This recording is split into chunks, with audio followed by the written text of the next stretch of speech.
Good morning, everybody, and welcome. My name is Teresa Agustinelli, and I'm one of the programming and outreach specialists at Library Link NJ.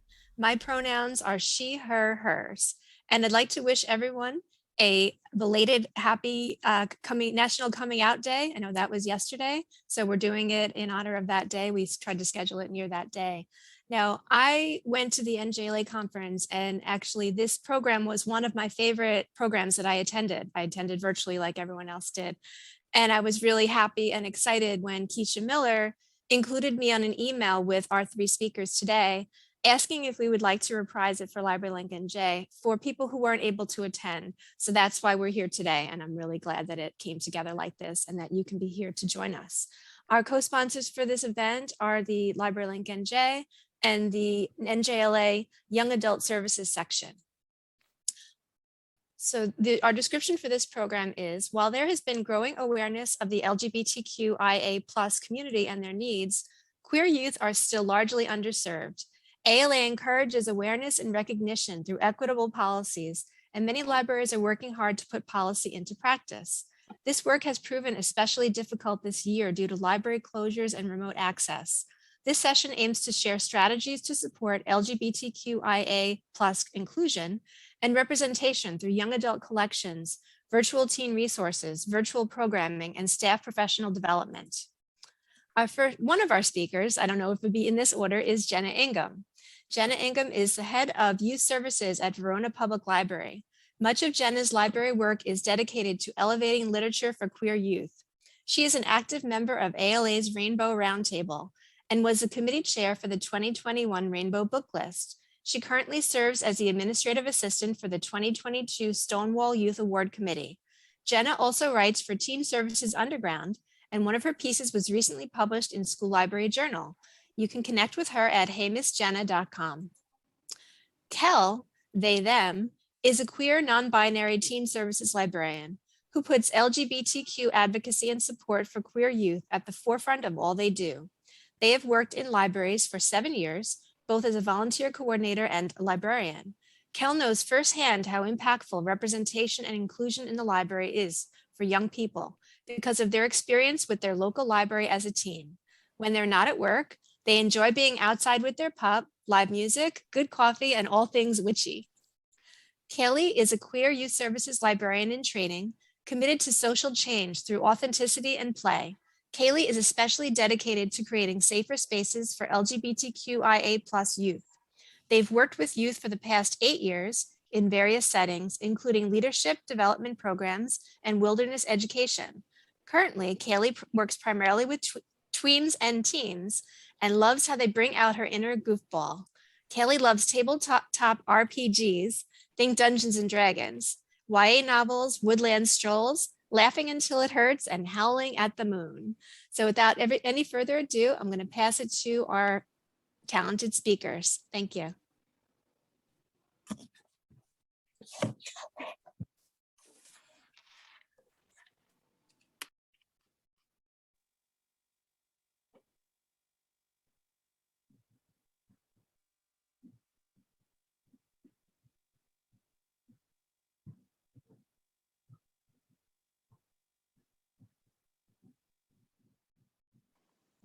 Good morning, everybody. Thank you so much again for being here. Now that you know all of us, we just wanted to cover the scope of our presentation.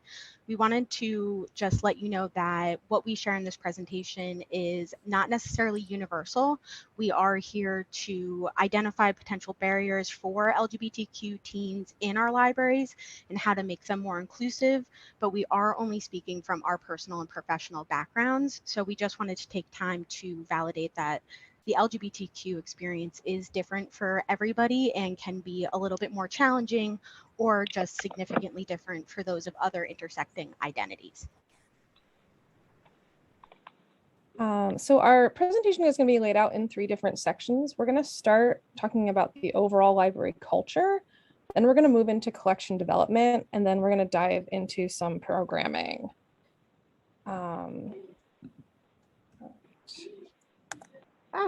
Sorry. Give me 1 second here.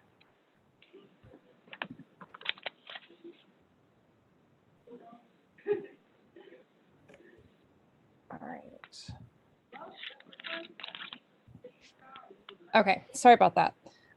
So library culture. The big question that we're asking here is what is the message that our library is sending through policies, services, and staff development? And I want to talk a little bit about what we mean when we say library culture. This essentially is the overarching inclusivity of our spaces, both in-house and virtual.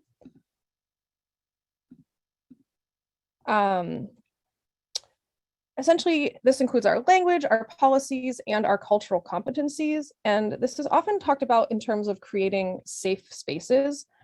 We like to use the term safer rather than safe, because this indicates that creating inclusive, affirming spaces is an ongoing process, that there's no endpoint and there's not any sort of one and done. This is especially true in public libraries where it is a public space. Anyone can come in at any time and say anything. There is a risk involved. So we want to acknowledge that there is this element of risk and constantly assess what we can do to make our spaces safer.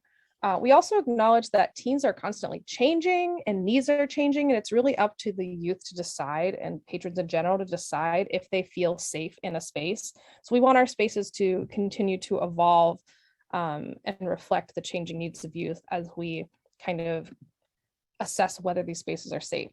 So when we're talking about creating safer spaces and creating an inclusive library culture, we want to think of it as a nuanced practice. Like, this is not a one size fits all. There's no set of tried and true guidelines.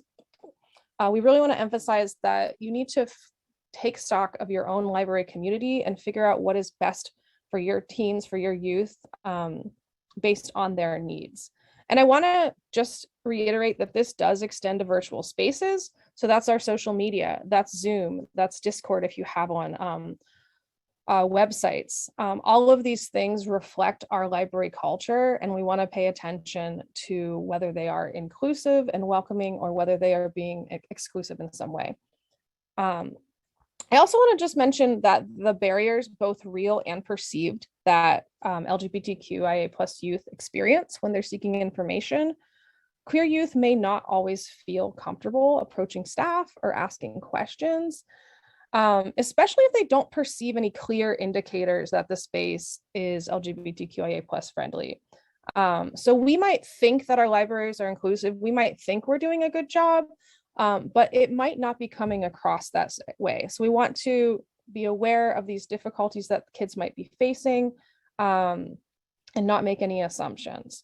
And just so you know, we have put together some Padlets of resources to go deeper with each of these big umbrellas, such as library culture. So that will all be available to you after the presentation. So language is a big place that we start, because the words that we use and how we speak to each other indicate our cultural competency and can go a long way in making someone feel welcome and included in the space. How we greet people, how we address people has a huge impact and may determine whether they want to come back to our program or to our library again. So we want to use affirming language that is supportive rather than alienating. So one big way we can do this is think about how we're addressing people when they come in. So avoiding gender terms just generally, like sir, like miss, like ma'am, which I know a lot of folks are in the habit of doing and maybe seems to be polite, but it can really, really be harmful to someone who does not identify with that gender term. So, and also when we're addressing groups, moving from ladies and gentlemen or you guys and focusing on words like folks or everyone or y'all and yous. And you can get creative with language. Like, as we are changing the way that we speak and moving away from gendered terms, this is an opportunity to get playful, to get creative, to talk with your youth about what terms they want to use that are going to feel good for them. And I just want to when we're talking about language and we're talking about changing the way that we speak, a lot of these things are ingrained. Remember that it's not about being perfect. We are in the process of undoing things that we learned. It's about being more aware. It's about being intentional and doing your best to make people feel comfortable. And just owning your mistakes because they will happen. There are some words that are outdated and that we really want to avoid that can be considered pretty offensive. Transgendered with an ED is one of them. We want to avoid that because it's reflecting something that happened to a person instead of who they are. We use transgender with just the ER, and it's used to describe someone. We say someone is transgender, not a transgender. And I know that term can be complicated for some folks, so I just wanted to break that down a little bit. Another common set of terms that is sometimes misused is sexual orientation versus sexual preference. Sexual orientation is the preferred term because sexual preference indicates that it's a choice, which is not true. We also want to be aware that there are certain words that are like, clearly we don't use these words. There's a lot of nuances here. For example, the word queer, which I use in an affirming term. Some people of older generations might find that term really offensive because it used to be a very derogatory term. So depending on who you're talking to, whether it's someone who is younger or someone who is a little bit older, the terms you might choose change. So yes, language is evolving. Yes, it's difficult to keep up, but part of our work as allies is to stay informed. And as I mentioned, the Padlet, there are some resources there that can help you stay up to date on the language that is going to best serve and affirm youth. I'm going to just briefly discuss pronouns, and Kel is going to go a little more deeply into it later. One way we can really support our youth is to share our pronouns. We can do this in our Zoom name, which some of us have done that here. We can do that on our email. We can have it on our name tag that we wear or on our desk, or just in the way you introduce yourself. When we share our pronouns, we indicate that they are important. We share that we understand their importance, and that can go a long way in helping a young person feel welcome and safe to perhaps share theirs. Like I said, it's not about being perfect. Mistakes will happen. If you misgender someone, if you say something offensive, this can be a really good practice to just apologize, correct yourself, and move on. The best thing to do is to not make a big deal about it, because this can make the other person feel even more uncomfortable. We just learn from our mistakes and we do better next time. That's all we can do. I want to just touch on policies. This is a really big topic and we're not going to be able to cover everything, but I want to just kind of bring up some different areas for you to think about and dig a little deeper on your own time. Our policies have a major impact on the inclusivity of our libraries. And it's really important to make sure that we are putting our policies into practice, that if our policies are saying that we are inclusive and welcoming and do certain things, that they're not performative, that we're actually putting them into action. A few key areas to consider in terms of LGBTQ inclusivity are library card signups. Are patrons or youth required to share their sex or gender? And if so, why? What about program registration? What do we ask? What kind of information do we ask when people are signing up for programs? What about name changes? Do patrons have to speak with a staff member to do a name change, or can they do it online? Think about your bathrooms. Do you have gender inclusive bathrooms? Do you require keys for gendered bathrooms, or can patrons access them freely? Do you know how your library would handle an instance of discrimination if someone is being questioned regarding the bathroom they're using? And what about challenged materials? Because this comes up a lot with LGBTQ materials, sadly. Do you know what your library stance is, what your procedure is, what your protocol is when someone approaches to complain about an LGBTQ book or a program or a movie or some sort of other program or service? So I encourage you to do your research. That could be checking your policy manual. That could be talking to your supervisor or director about certain policies, and just kind of asking, are they inclusive? how would a teen respond to some of these policies? If they're not inclusive, what can we do to advocate for change? Now, I know that not all of us are in a position where we have the power to change certain policies, but just knowing what they are and understanding them will help you understand the barriers that teens may face regarding these policies and help you figure out the things that you might have power over that you can do to support them. Another really important piece of creating a supportive, inclusive, welcoming library culture is professional and personal development. We need to be culturally competent on both a staff-wide and personal level. I'm going to highlight just a couple really good resources for both professional and personal here, but there will be more on the Padlet.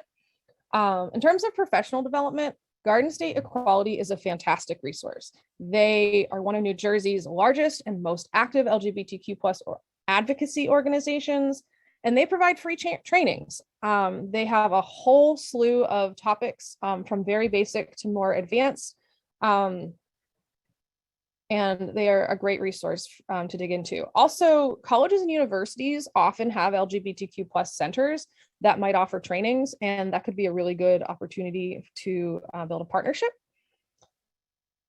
So another big part of allyship is personal reflection. As I mentioned before, we have been conditioned, we have inherited different understandings of gender and sexuality, and a lot of these don't serve us or our youth any longer. So part of this work is addressing our biases so that we can learn to grow. One really great resource I like for this is the Safe Zone Project.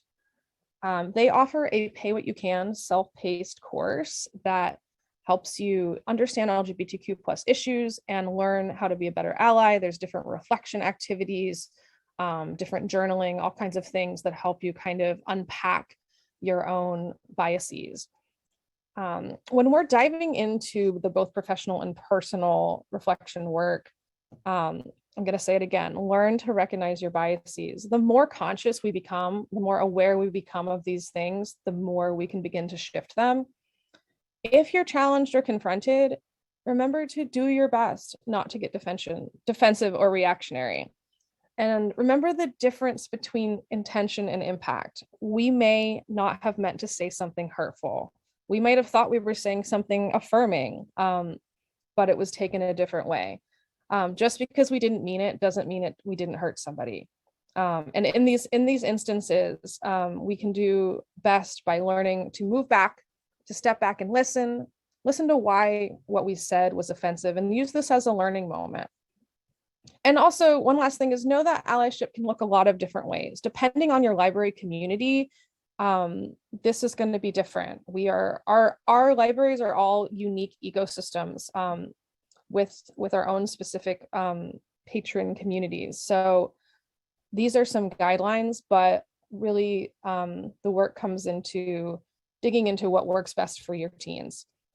So summing up here, you want to actively educate yourself and your colleagues. You want to stay open to changing your views, own your mistakes. That's such a big one.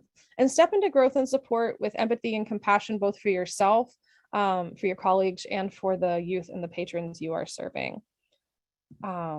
So now Jenna is going to share some awesome information about collection development with us. I hope it's awesome. Thank you, Kaley, and thank you everyone for joining us. So I'm going to talk about one of my favorite things, collection development, and one of my other favorite things, queer books. And as with Kaley, I also use the word queer non-offensively and as an umbrella term for every identity on the spectrum. I also use the word gay for that too, but it means everything. So if I say queer, gay throughout this, I mean everybody. Okay, so collection development, I'm going to talk about where do we find the gay books and what are the policies that your library has about diversity and book challenges, and how we can advocate for the books in our collection.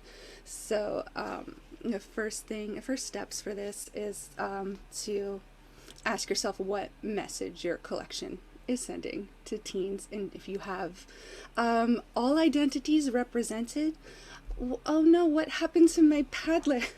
So on this, it looks like the little preview of the Padlet is down, but don't worry, you will get a link to the actual Padlet of resources later. So yeah, so you want to make sure that you have as many identities represented in your collection as possible, and you want to make sure that they're recent. You don't want, you know, your most recent book. I always use the example Annie on My Mind, the classic 80s lesbian novel, which doesn't even have to be in your collection anymore. So make sure you're staying up to date. So I believe okay, collection development policies. Okay, so this is useful for when books are challenged. So make sure that you are familiar with your collection development policy, and also check when that was last updated. And even if you have no say in helping to edit the policy, you can still push for changes. You can still go to your board. You can also go to your director and say, we need a diversity statement if we don't already have one. So if you have a strong policy that clearly states how the library makes selections, you have that to back you up when someone comes and complains about any book on your collection. And I have this helpful tip is that you use award lists and starred reviews, so that you don't even need to get into the stickiness of the emotional defense. Like, we need to have the gay books on the shelves. You can say this book was an award winner. It got 1 million starred reviews. Of course we have it. That's why we have it. You don't even need to discuss the book's content. So so having this policy, and also having a very clear way for patrons to challenge books. That some libraries have paperwork that the patron needs to fill out stating what they what from the book they have a problem with, which means that they need to read the book. And I think we all know that's usually not the case with challenges. So let's move to the next slide, Kaley. Okay, whoops, was that, wait, yes, this is the one I wanted. Yes, so how do you find those awesome books that are, you know, relevant, have all the different identities, are likely award winners or star rated? These are some of the places. I put Rainbow Book List right up top and first because that list has my heart. I was on that committee selecting books for that for 2 years. So what that is, it evaluates the literature published in an 18-month period from birth to 18. So board books all the way up to young adult books. And it's a bibliography curated and with an annotated bibliography sectioned out by age so that it's relevant for all different types of youth services librarians and teachers, and even parents have told me they have found this useful. So the Stonewall Book Awards, of course, highlights one award winner. And, well, I'm talking about the Stonewall Youth Book Awards. There are other Stonewall Book Awards not relevant to this panel. So this is the Stonewall Youth Book Awards that chooses an award winner and honor books. And then these other websites and blogs, there's LGBTQ Reads, Queer Books for Teens. Epic Reads is not specifically a queer website, but they are allies and promote queer books for teens and YA Pride, and you will get the links to all of these in the Padlet that we'll send out after the panel. So let's see what we have next. Oh, it's okay. So promoting your collection is super important because it's not enough to just order the books and put them on your shelf. So I want to stress that queer books aren't just for the month of June, which is Pride Month. There are actually so many queer holidays throughout the year, but you know what? You don't even need to use those. You can recommend queer books any day of the year. You can put them on display. You can put them with you know, hey, your romance display in February, put some queer books in there. Why not? You don't need to separate them out as if they are something separate and different. I'm sorry I keep doing this with my hair. I just got a haircut. I'm getting used to it. Okay, so virtual promotion, which we're doing a lot of these days. Do you have a place on your library's website where you can promote books? Can you post them on your social media? Book lists are great for handing out to teens, or they can just pick up, and you can put your ebooks, if your library subscribes to digital libraries like Libby, Hoopla, find those books, put them on a list. Teens can get access to those books, and nobody can ever know about it if they are not comfortable reading books. And then this is the most important thing to me: avoid labeling your books. I love rainbows. I love them. I love them. But don't put a rainbow on your book. I feel like librarians do this with the best of intentions, but there's so many reasons that you shouldn't. It's, number one, it, I believe, makes them a target for book challenges. There's also a, you know, maybe a stigma of a teen not wanting to read a book that has a big gay sticker on it. So there's actually someone here today who gave me a good suggestion through Instagram. So thanks to Ashley, who said, have some masking tape. If you have your queer book stickers, have some masking tape ready to cover that if the teen wants to borrow it, and then they don't have to worry about that. And then another reason is that people may think that those books aren't for them. They'll think, oh, those are the gay books. That's for the gay people. That's not for me. And the gay books are for everyone. So that is something that I believe is super important. So also, one more thing about that LGBTQ plus, those stickers, that's not a genre. Why is that a genre? Is the book a mystery or is it gay? Well, it's both, but it's actually a mystery. So, yeah. So yeah. Let's see what's on the next slide, Kaley. I don't know.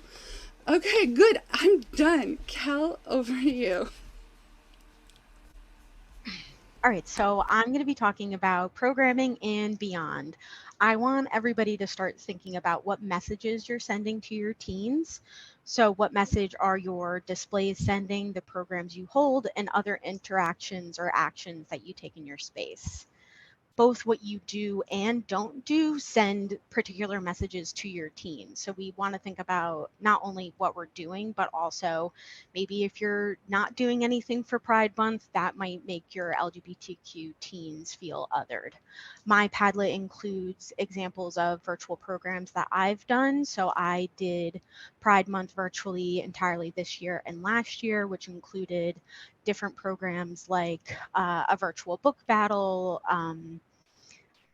LGBTQ trivia, and then our most popular program this year was actually a drag queen makeup tutorial, which was awesome because we actually had a couple teens who turned their cameras on and we were able to see them follow along with the tutorial. So that was great. And then there's also organizations to work with, sources of inspiration, and more.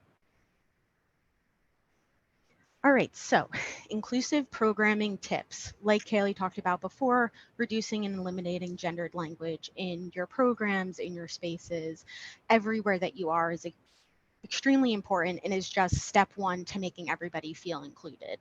Never will eliminating gendered language make somebody feel othered. So my first tip is to open up this conversation with your teens. So the best way to know what's going to make them feel included and affirmed is by asking them.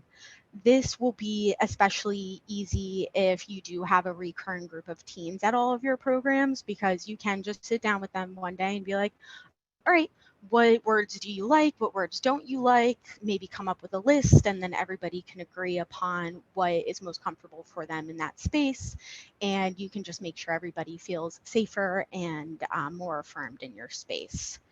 Invite them to continue that conversation with you. So you don't want to just leave it at one time, because maybe a teen didn't want to speak up or they couldn't think of anything, but they'll think of it the next time you say it. So just give them the opportunity to come to you and be like, hey, I don't really like that you just used that word or that you just said that. And then they can just feel like they can always communicate with you about that and know that you're on their side and ready to learn at all moments.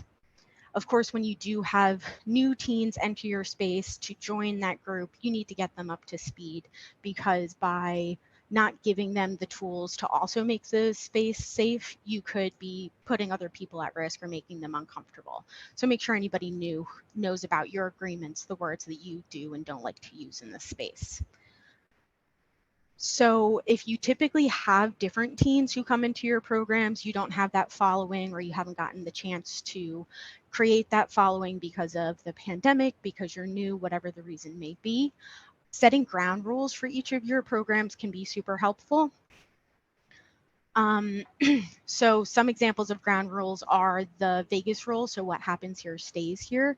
That's especially important for any LGBTQ specific groups you might be holding, because you want to make sure that if anybody's sharing something in the space that they wouldn't normally share outside of the space is held in confidence by everybody that's there, because you don't want anybody to be accidentally outed outside of the space and then therefore makes them feel like they can't come to your program anymore, things along those lines. So you can present your ground rules at the beginning of each meeting, ask if everybody agrees, if they want to take any off the table, or if they have any suggestions. And then that's just a good way to get everybody up to speed, no matter who's coming into your program. It's a good way to just start off and make sure everybody feels comfortable.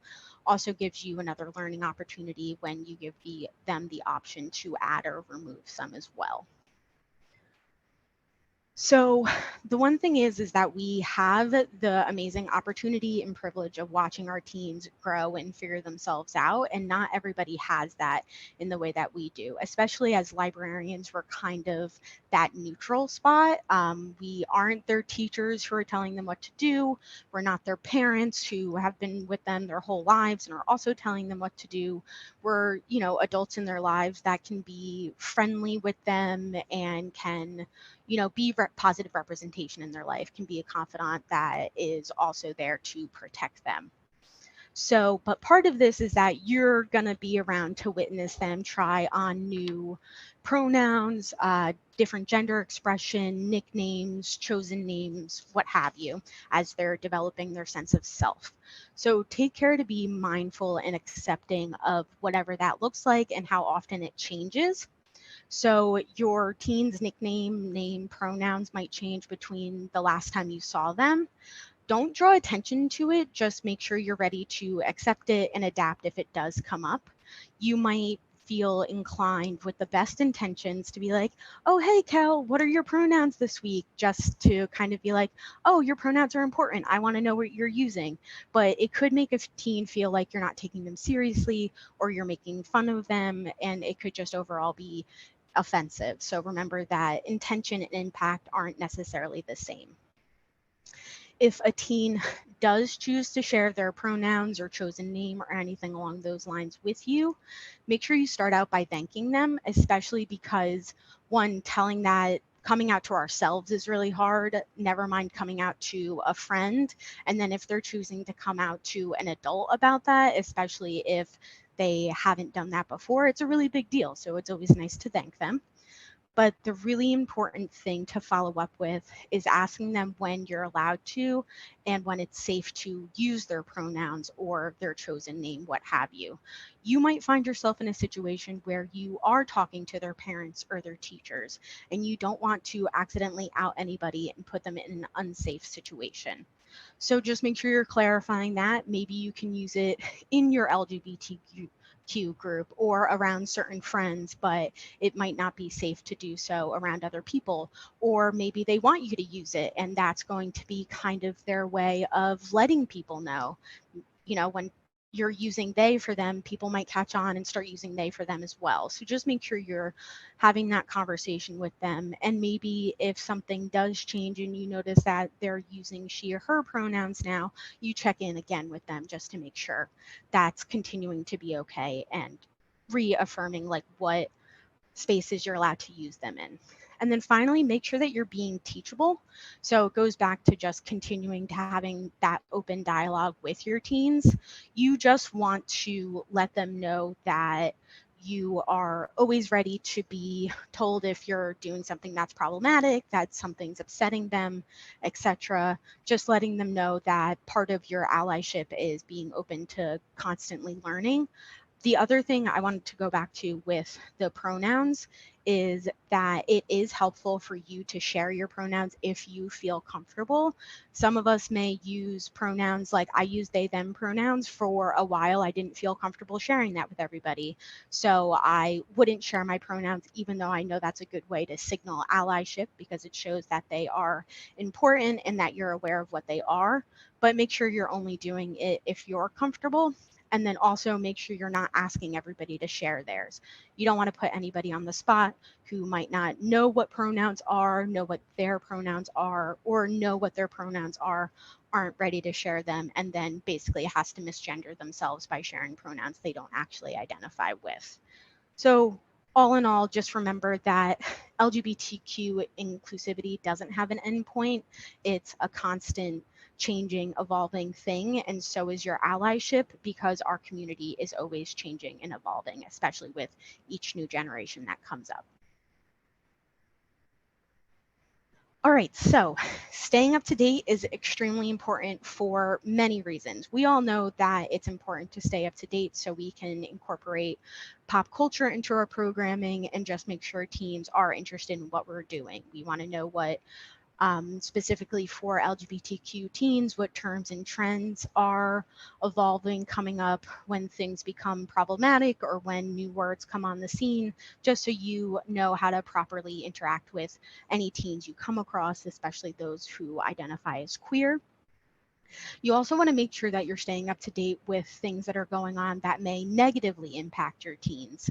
As we know, there's constantly bills and different things going on that impact LGBTQ rights. And even if it's not happening in your own backyard, it could still be negatively affecting your teens. So that would be a great opportunity to maybe do a self-care program.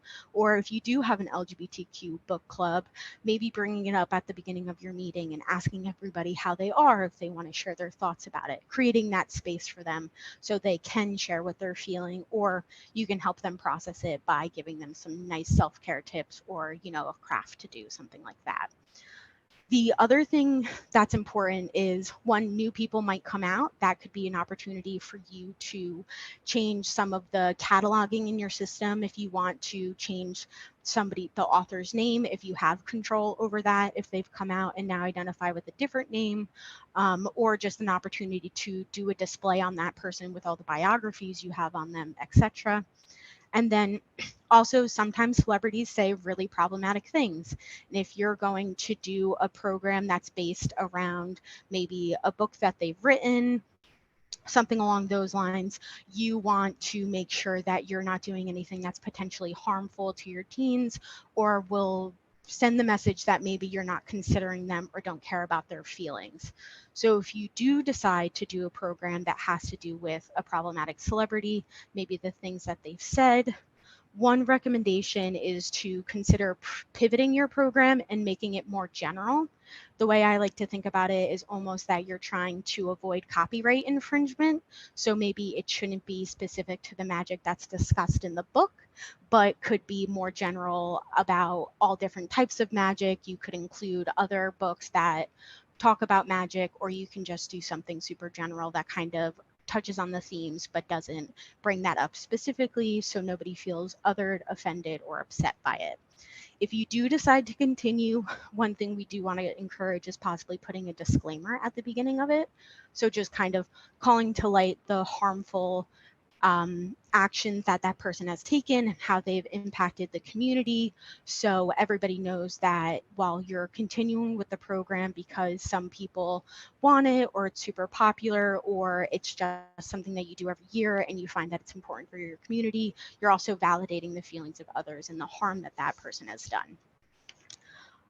And then also be prepared to have difficult conversations as a result of holding that program. As we know, teens can be very honest and upfront and will sometimes tell you exactly how they feel. So just be prepared to possibly have a difficult conversation, whether that's virtually or in person. Okay, so beyond Pride programming, how do you keep things queer all year? So we touched on this a little bit with the displays section, but I wanted to go more specifically into programming because that's my thing, and I really like to keep things queer all year. I will start with Pride programming though. I really want to encourage you to balance social and educational programs. It's so common for us to see during Pride Month or LGBTQ History Month, things that are strictly educational. Maybe it's Trans 101 workshops, it's a documentary showing, it's things like that. Those are really important, and education will always be good, especially for parents and teachers in your communities, but your teens want to have fun too. So consider doing activities like tie-dye, but in the color of certain flags. So I've done bi-dye before, where we'll tie-dye t-shirts in the colors of the bisexual flag. Consider crafts. This year we did friendship bracelets that were in the colors of different pride flags. We have done LGBTQ trivia, like I mentioned. LGBTQ name that tune. You play the first couple seconds of a song, and they have to identify the queer artist who sings the song. So those are just some examples of fun ways you can incorporate LGBTQ identities into your programming that will engage your teens in a different way and maybe not bore them. So the other thing is that you want to get to know your community throughout the year. So you want to identify gaps, and you also don't want to recreate spaces that already exist to the point that you're competing with them. So look into whether or not there are LGBTQ support groups in your area, if there's an LGBTQ group at your high school or middle school, and consider doing community outreach instead of recreating that space. So you could go to one of the LGBTQ support groups and just cover the resources you have at the library, or even bring them books for a book discussion. The same thing with your GSAs or pride clubs or whatever they might be called at your schools. You can go in and visit the group instead of trying to quote unquote steal those teens and bring them to your library. There are also a great way to kind of have direct access to the LGBTQ teen brains. So if you are planning your pride programs and you want to run them by somebody, go hang out with your, pride club at the high school and ask them what they think. I actually did that, got a lot of really good ideas from my teens and was going to implement them, and then the pandemic happened. But just make sure you're not competing with those spaces. One way to do that is to make your groups maybe more library specific. So doing an LGBTQ book group instead of an LGBTQ support group or general group that might already exist at your high school or a local community center. LGBTQ book groups are a great way to get your teens gathering at the library, and also just get them, circulating your collection and making sure they know what books exist. I was in an LGBTQ book group when I came to my library as a teen, and that's how I met my first gay librarian and became inspired to become a librarian myself. So even, things that may seem like, all right, this is an easy monthly program to do to include this group, it can have a greater impact than you may know. And then if you are considering doing LGBTQ programming, but it's your first time, you're not familiar with it, or you are just an ally and you're not sure if you're going to be doing everything right, or there's just some kind of nerves for whatever reason it is, now that we are still doing virtual programming, or virtual programming might be staying into the future, this is an excellent opportunity to just kind of get your feet wet and see what you might be able to do. So you can make videos for Trans Awareness Week that comes up in November, recommending just, 10 books by trans people or about trans people in your collection, just a small video to get yourself out there and show that your library is being inclusive. You can also do the passive programs like I talked about with the trivia, just create it on Kahoot, put it out there, see how it goes. And then the other thing that I like about virtual programming is that you can create more of a safer space because it's easier to control who comes to a Zoom program. You can make sure that only people who register, who are of that certain age, what have you, get the Zoom link. And it's actually almost more safe than doing something in your library where anybody could walk into the room that you're holding your program in.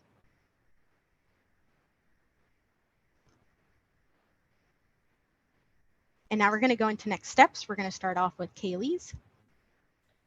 So we just kind of wanted to sum up what we had talked about in each of our sections and give you some action steps or some reflection questions to consider as you go out into your libraries and make safer spaces for all of the wonderful teens out there.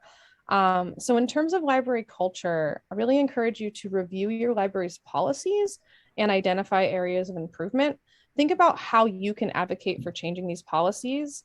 And also think about what you can do on a personal level to create change, reflecting on your own biases and sharing that with your staff, with your friends and family.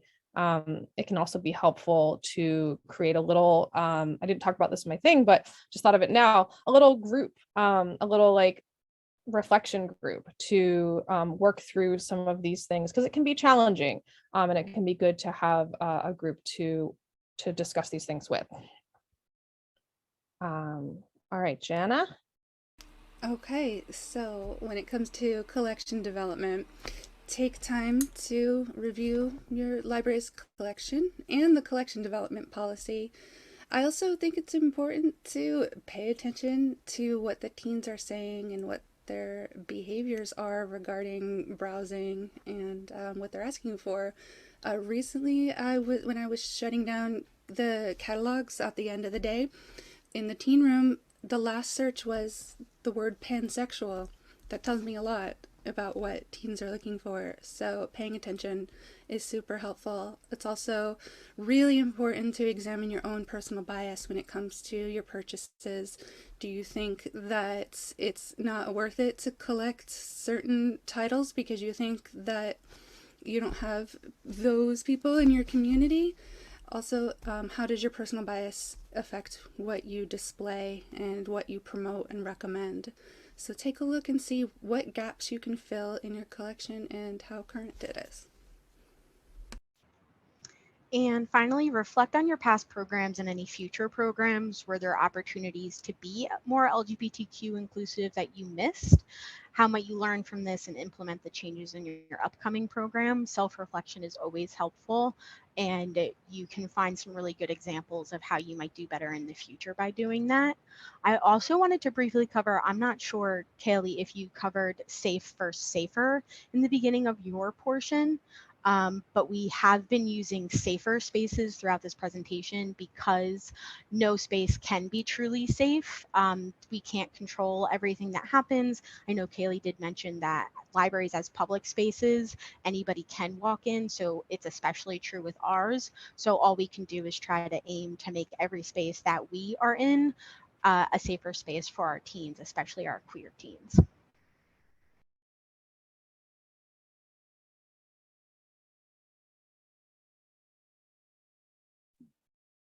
All right. Thanks, everyone. That is the end of our presentation. And I think Teresa's been monitoring the chat. We have a little time for questions.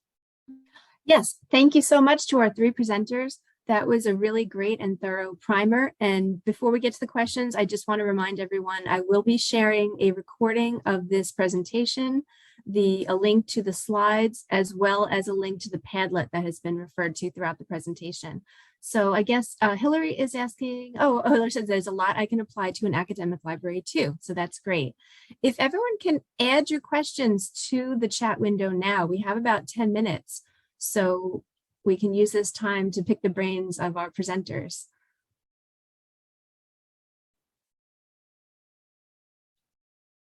I don't know if I missed any questions. If I did, please add them. I know most of the questions have been like about the Padlet or the recording, but please add them now. Okay, let's see, I have a message.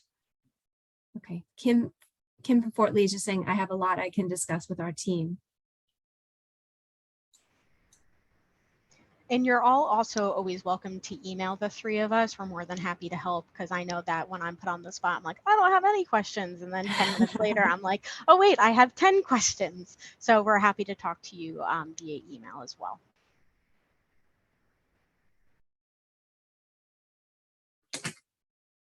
Can Okay, I ask a question? I want to ask Hillary a question, not to put you on the spot, but I'm curious what it can be applied to an academic library that's really cool, and I'm just, yeah, tell me more. If you Yeah, don't thank mind. you. Thanks. No, so we have I think we already have a librarian who really does a good job of this with collection development. So we have a fiction collection and like bestsellers collection that she does an amazing job with making sure there's representation. And I loved your point about like, this is a mystery book. It just has characters in it. Like it's not like a separate genre by itself. I love that point. So that was really good. So collections, I think we're doing pretty well on. And then we have a really strong student pride group. And there's also a faculty staff pride as well. And I think we could do more like with the student pride organization instead of like trying to do separate things, which obviously I should have thought of. I'm the outreach librarian, but that point was very helpful. So definitely could. We do have connections with them already, but like we haven't done much programming with them at all. They do their own, and we're kind of like, we support you. Here's a collection that we can advertise along with your program, but it makes sense to not repeat what they're doing, but to like supplement and kind of add to it. So, and also SGA, we have an SGA liaison. So anything we can do with them in this area, it's not something we've explored with the Student Government Association yet. Yeah, thank you. Thanks, Hillary. I have a private message from one of our participants. It says, may you please repeat a way of offering pronouns without offending someone or putting them in a bad spot. My lanyard is bright rainbow blocks from the HRC website, and I have a trans pin. One thing that I do in my programs is I do also have my little name tag here. I don't know if you can see it with my pronouns and my flag. So I wear that all the time. And in my programs, when I'm introducing myself, I will say, hello, my name is Kaley. I use they, she pronouns. You're welcome to introduce yourself. You can share your pronouns if you want to, you don't have to. So I think making sure that you're not making it like all right, we're all going around and saying our pronouns right now. You can share it and give a choice, or even you don't even have to give a choice. You can simply share yours, and then that at least opens up, an invitation for people to share theirs if they want to. I think what Kel said was like, we really just want to make sure that we're not creating a situation where we're pressuring anyone to share if they're not ready. So hopefully, does that answer your question? I hope. I don't know if to add anything. I do want to add that I think the best way to do it is just to share your pronouns. For example, you can put them in your Zoom name like Kaley has.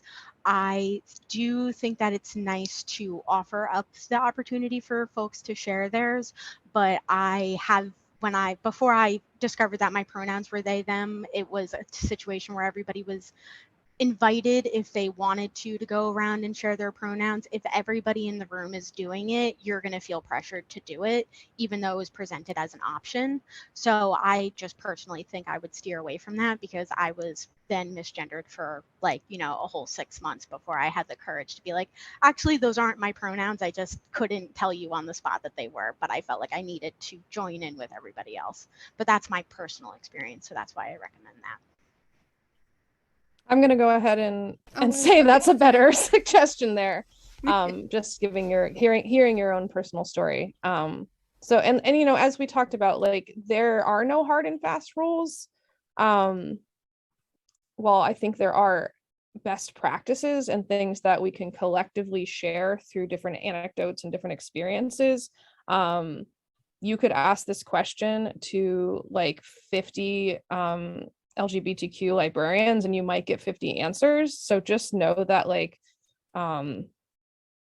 this is a really nuanced practice and we're all still kind of figuring out what works best for our communities. But I do, Kel, agree with you. Michelle is saying that I saw on Twitter that a school librarian had pronoun stickers for kids to take on her desk if they wanted. I think that's I fun. wanted to Teen chime love in stickers. with my input.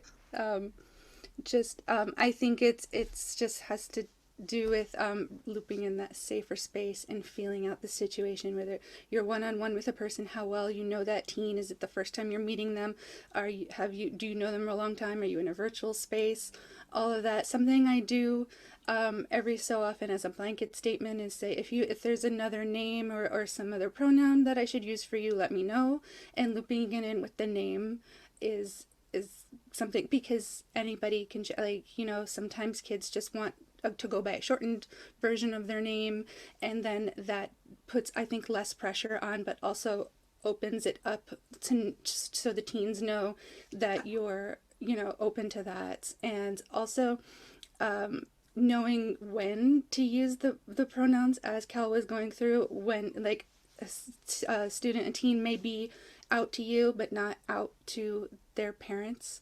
So I've had an instance with going to a back to school night and talking to a parent about their child with a different pronoun that I knew them as, and that was difficult to navigate. There was also other things. I use Google Forms for virtual sign-in sheets for my Zoom programs, and a teen came out to me in the Google form and said, in the Zoom you can call me this, but in other places this is how to do it. And that was really helpful. So just knowing that I did something that they felt like they could do that, and that was awesome. So it's just always, every day, just making the choice to have that safer space, and just knowing just that they can see that.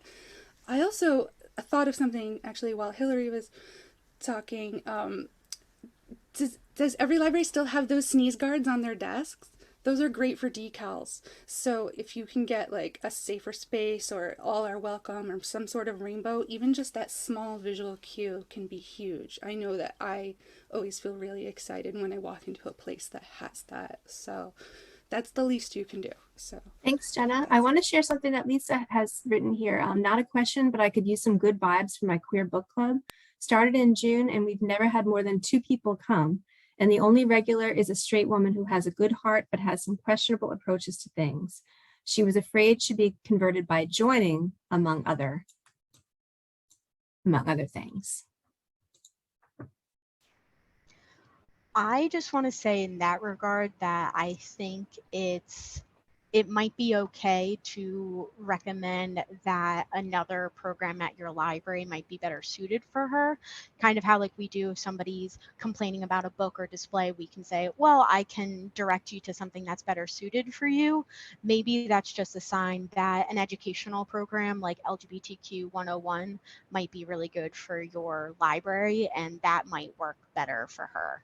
I did also want to add on to something that Jenna said real quick in terms of the talking to your student, like your students' parents at back to school nights. There's something called mirroring. So mirroring the language that other people use for themselves or others. So when you are at that back to school night, if you haven't gotten express permission from your teen to use their names or pronouns, just mirror whatever the parent is doing or the teacher, because that's the best way to keep them safe if you haven't gotten that permission. And then the same thing with your teens. If you notice that one teen is using a certain name or pronoun, you can just mirror what they're doing. The best way to affirm people is to mirror the language that they use for themselves. Just to respond to Lisa, I guess I'm curious to know if the book club was simply presented as the book club that was going to be reading LGBTQ books, or if you were attempting to create a specific space for the LGBT community to read books together. because that might kind of help suss out I guess like I guess the question is like, who is the book club for? Is it for everyone to explore topics, or are you attempting to create an LGBTQ specific or ally space for people? Because that might, does that make sense? Yeah. I was hoping to get more. Well, I advertised it just as the queer book club. If anyone asked, I would say, no, you do not have to be queer to join. And the woman who comes to all the meetings is she's already in like several of our other book clubs. So she's active, and she's like, and everyone says she's trying, and she is trying. It's just like because she talks a lot. And it's interesting because every time it's always been me, her, and one other person. And the other person has always been a queer person who then never came back. And I'm like, is it because this person is like, and she'll acknowledge she doesn't know what she's talking about all the time. And she'll just say stuff, but like, it's just, she's so vocal about it that I worry that, I'm sitting there, I'm minimal amount of patience with her because I deal with her in so many other areas too. But like, I would love it to be welcoming for obviously everyone. But Lisa, is your program virtual or is it in person? Yeah, it's in person. Oh, because I would say if it's virtual, like the three of us are gonna come crash it, but then yeah, no. I do think that your book club sounds like a good opportunity to use the ground rules, because the one that I also really like is the move up, move back. So make sure that if you're a person that's more likely to talk or be involved in a conversation, be mindful of taking time to move back in that area, especially if you come from a place of privilege, just to give other people the opportunity to speak. It normally takes introverts, I think, anywhere from 10 to 30 seconds to decide whether or not they want to speak and speak up. So that could be a good reason if they're like, well, I don't want to do that. They get kind of offended at the privilege comment. You can tell them why it's important to give space for introverts to speak up. I know it's really difficult in the public library setting, especially, that we have to keep all of our programs open to pretty much anybody if it's not age specific. So I think the ground rules might be maybe a good place to start. Also, maybe you change the day and time of your program and hopefully he can't come. Oh, look, it's the same time as the nonfiction book club. What a coincidence. You'll have to Yes. No, yeah, I mean, the ground rules sound nice, except for the fact that it's hard to tell people they can't talk if they're one of only 3 people in the room. But the last meeting was just the 2 of us, and I have said, and I know she was worried she was going to be converted, not because she told me that, but because she told people in other book clubs, like she wanted some other of her straight friends to come so that she wouldn't be the only person being proselytized to. And that person came to me, I know, and that person came to me and was like, yeah, so just so you know. And I was like, yeah, okay, thank you. But I said to her, I'm like, we're meeting the end of this month. And then I said, if no one else comes, I'm going to like maybe put it on hold and then maybe rebrand or do something in January.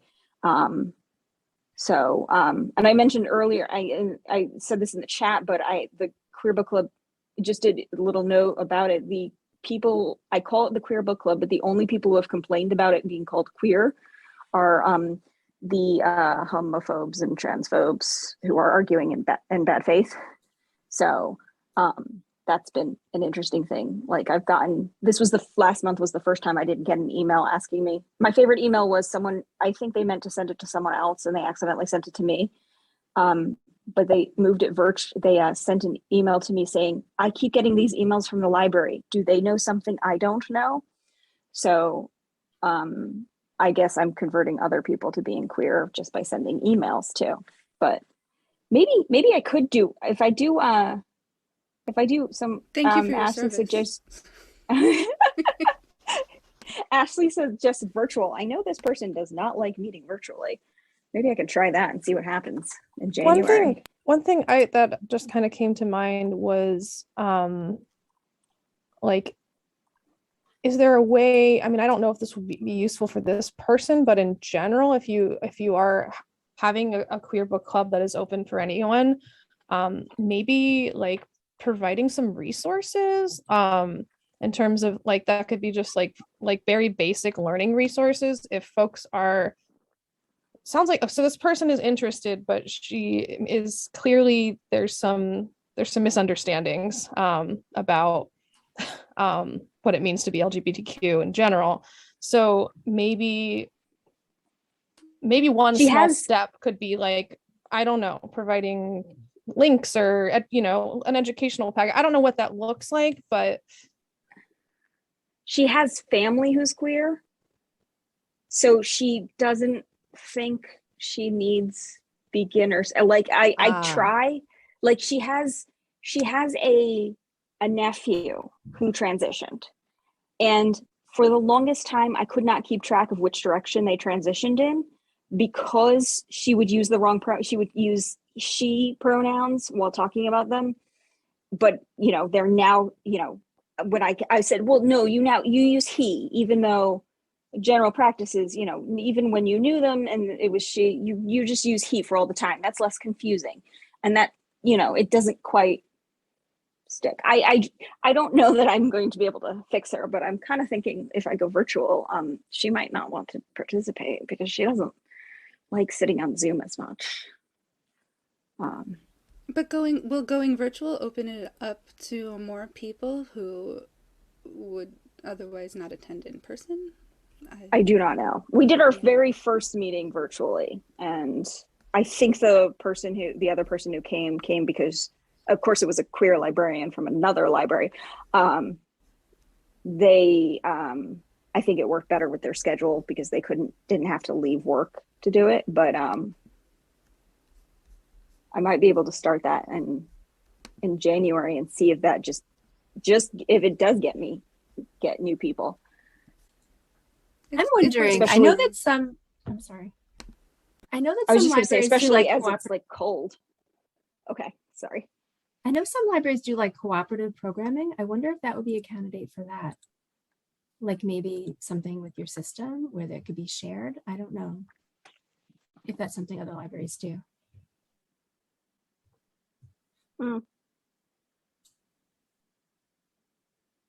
Okay, Kel is saying I was just going to say I am the co-chair of the Diverse and Underserved Populations Committee and for Buckles, and I often talk to my members about it. My the people on my committee, but I don't know that it's hard to. I find as a librarian I don't want to go to another book club. I'm already running enough, But yeah, I could look into that too. Yeah, it's kind of a sticky one, Lisa, but I do just quickly want to circle back to Kel, and I think this what Kel said about ground rules, and I think that is a good thing when you are establishing any LGBTQ focused program, whether it's a books club that's open to everyone or whether you're specifically trying to bring in queer teens, that having some ground rules around language, having some ground rules around what do we do, I guess what, about having conversations if something offensive comes up and there being space for dialogue in the group. I think you have to determine what those ground rules are depending on your community, but I think like when I work with kids, especially young kids, like when I have a program, I set the expectations right up front. I repeat them throughout the program. And anything that does not fall within those expectations, we have a conversation about. Obviously, it's easier to do that with young children than with adults. But I think anyway, if you do kind of try to reframe this program, any way that you can set up the specific expectations of like, this is what this is the language we use, and also like there may be a conversation had if something you say is offensive. I don't know how other people deal with that. I'm pretty direct, so I know that might be awkward for some people, but I do think that we do have to sometimes take that step up and say the awkward, uncomfortable thing, because if this one person is preventing a whole community of LGBTQ individuals from meeting together and having a book club, like that's problematic. And I know that probably people have different ideas on what is professionally appropriate. But I think sometimes we do have to find a way to say that thing, like, hey, this is not okay. It's not okay to say that you're going to be converted, because this is not a religion. This is just who we are. So like, you know, finding a way to say that, and maybe that's a conversation you have to have with the director or supervisor to figure out like what is appropriate. But I don't know, like Jenna and Cal, like what do you think about kind of, I guess, calling out, calling in, if from the librarian perspective? Well, I think calling in is obviously like always the way to go, because you're, you know, approaching people with compassion and care, because that's what we'd really like in response. But I know that it's difficult, especially if you're coming from a more conservative community who's just going to be more combative. It just sounds like Lisa's in like a really tough spot. So.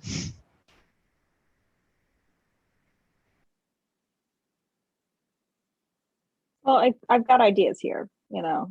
I was already thinking about like rebranding and things, and so and if I do, like, if I take a break for the, you know, the end of the year and come back in January, that gives me a fresh start to that should allow for an establishment of, you know, if I get pushback from this person, I could just be like, well, I'm trying to bring in more people, you know, you're the one who keeps saying, why isn't anyone else coming? So thank you. Does anybody else have any questions before we wrap it up for today? Did we want to, did anybody else want to say anything in regards to Susan's question? Oh, Jenna just wrote something back. Susan was asking about regarding being up to date. Did you say to delete some titles? If so, which ones? And then Jen and I kind of responded with the same thing. It's not necessarily necessary to delete titles, but just that you may not need them, and then evaluate your older titles in the same way you normally would.